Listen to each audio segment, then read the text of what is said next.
Hey, horror fans! Once again, it is me, the horror miser, Monty G. It's time to review the latest found footage horror film or supernatural horror film.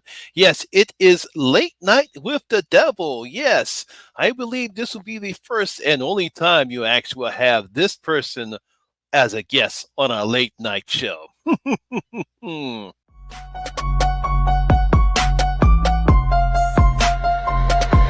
Y'all ready for this?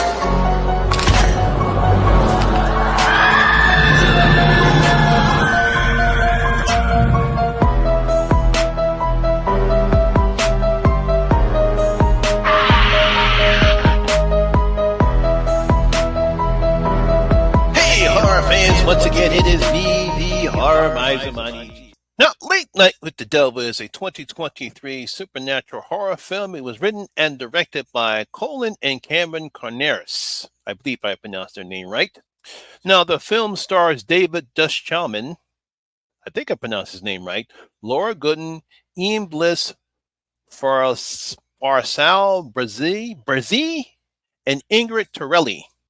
Now, in this film, a live television broadcast in 1977 goes horribly wrong, unleashing evil into the nation's living rooms. See, this is what happens when you mess with supernatural.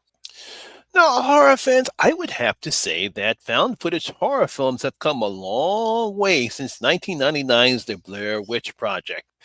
I'm actually still amazed when that film first came out and everyone was skitting because they all thought this was actually something real. But I knew for a fact that there's no way in the world that they're promoting something like this and it's real. I said, no way, it's not real. This isn't happening. This is all a movie. And that's what it turned out to be. Well, at least they made a lot of money fooling everybody. So you got to give them credit for that. Now, as far as found footage is concerned, you have some good ones like 2008's Cloverfield and 2020's The Host, which I've enjoyed both of them. And then you had some bad ones, such as 2015 The Gallows, and then 2016's, found footage 3D. You got to give them credit for trying to come up with an actual found footage horror film that was found footage. And of course, using 3D was good, but unfortunately, the movie was not. And let's not forget, we have the found footage series films, like says Paranormal Activity, which right now has 7 films, and then VHS, which has 6 films. Both of them had their latest releases, especially with VHS had, I think it was early last year, and Paranormal Activity, I think, was sometime earlier in the year before. But yeah, so Paranormal Activity has 7, and VHS has 6. And now we have the latest entry for this subgenre of horror from Australian writer-directors Colin and Cameron Canaris. It's Late Night with the Devil. Very interesting title here. Now, told as a documentary, like one of those true crime ones, we learn about late night variety talk show called Night Owls with Jack DeRoy, which is competing for ratings with The Night Show starring Johnny Carson. Not a good thing. See, we get to see the rise of Jack Delroy's fame during the documentary, learning about more about his comedic background, how he eventually became and created Night Owls, and his marriage. Now, during the documentary, after his wife dies and the show starts losing ratings, battles with the Night Show, DeRoy tried to do something unusual for the show. And what would that unusual thing would be? Well, we get to see the events of what happened on Night Owl's broadcast that was supposed to air on Halloween night, 1977. And that would lead into a horrific and terrifying nightmare for all those involved. So typical kind of setup when you have these found footage told in this time.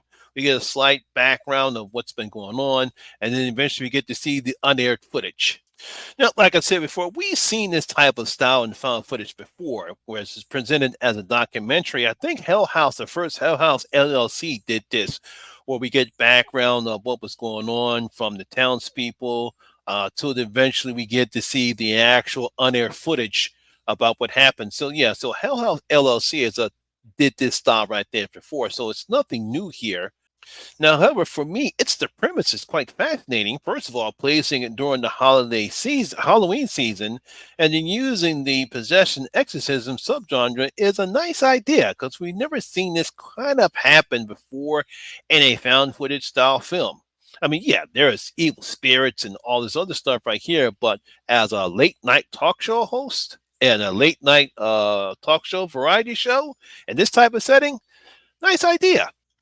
Now, during the broadcast, it starts off with the usual Halloween gimmicks. We get that Kristoff, who's a psychic. We have a former magician, now skeptic, Carmichael Higgs. We got those two guys on going back and forth. But the main event of the show, this is what Jack is going for, features parapsychologist and author June Rose Mitchell and her subject, Lily DeBow. You see, Lily is the only survivor of a satanic church, and Jack has brought her on to the show to see if June can bring out the demon that's supposed to be inside Lily. I don't think that's a good idea, Jack. Like I said before, you don't mess with the supernatural. Now, one thing I do love what the filmmakers have included along with the broadcast of the show is the backstage annex while the show is on break. You know, they said when they get ready to go to commercial breaks and they get everything going on, we get to see Jack and his producer Leo Fitz talk about the guests. Gus, the announcer, and how well the show is doing in the ratings, and we get to see some other backgrounds going on with the show. I thought that was a nice touch and added more depth and more intrigue in the film.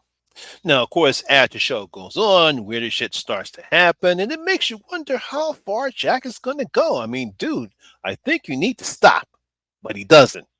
Now, there's lots of good interactions going on in this particular film. One of the interactions I like is between Jack and June. As you can tell, there's more going on between them. And as I stated before, another interaction is how I love how Carmichael challenges everyone on set. Then, as the show continues, he has an interesting time with Gus, which has some very interesting results. I won't say what they are, but if you've seen the film, you know what I'm talking about.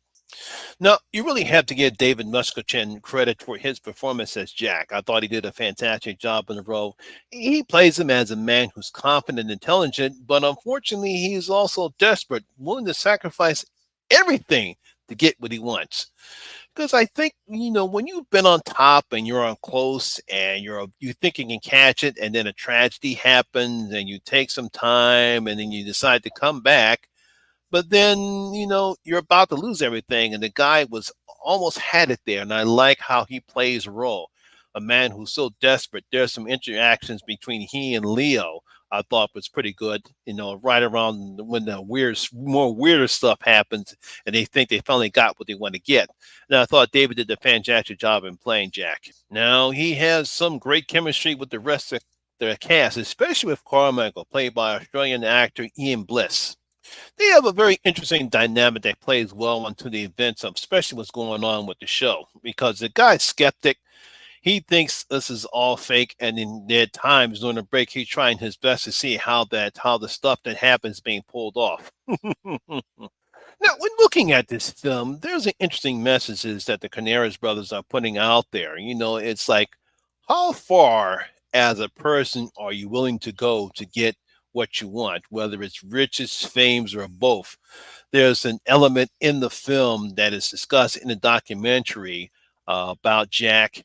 I won't say what it is, but there's an interesting aspect of that particular film, kind of plays into what people think about rich people and certain ideas and certain sacrifices. And I love how the Canaris brothers put this information here, because it seems like Jack is willing to go as far as he can. It doesn't matter who he's going to hurt. And I thought it was an interesting message there, because sometimes you have to have a limit about what you're willing to do, and it's not enough to sacrifice lives. Just like I said before, it seemed like Jack is willing to put himself, June, Gus, even the audience in harm's way to get what he wants, despite all the warnings to the contrary, especially that one time where someone tells him, Jack, we got to stop. This is enough. Now, as far as found footage is concerned, this is one of the better ones. There are some decent practical effects, what you expect to find in a found footage horror film, and I thought some aspects of the film were very good. Well, for me, while this isn't the best found footage horror film that I've seen so far this year, or the best horror film I've seen so far this year. There's some decent acting. This is a decent one. There's some good acting in the film, some nice storytelling, and an interesting premise. Because I know a lot of people have said, I've seen some of the taglines. This is the best horror film of the year. Very good. Yes, it's for me. It's very good. I really did enjoy watching the film. But I don't think it's the best horror film of the year, and I expect a little bit more, especially what we get at the end of the film. I thought was a little lackluster. I expected something a little bit more. That's what I'm expecting. So I'm going to give Late Night with the Devil only 3 out of my 5 bloody gold coins. Like I said, it's good.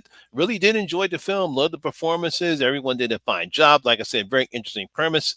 Not one of the better found footage horror films, but it's a decent horror film. I hope you guys who watched it did enjoy it.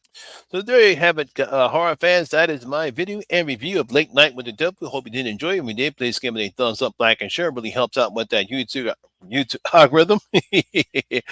Right now, this is airing on Shudder. So, have you seen Late Night with the Devil? What do you thought about it? Leave your comments in the comment section below and tell me what you thought about the film. Also, if you're new here, please hit that subscribe button, ring that notification bell. That way, we notify anytime when I put up new videos such as this one. Once again, my name is Lamont Smith, better known as the Horror Miser Monty G, and always remember that horror rules. And I see you in my next video, guys. Please stay safe out there.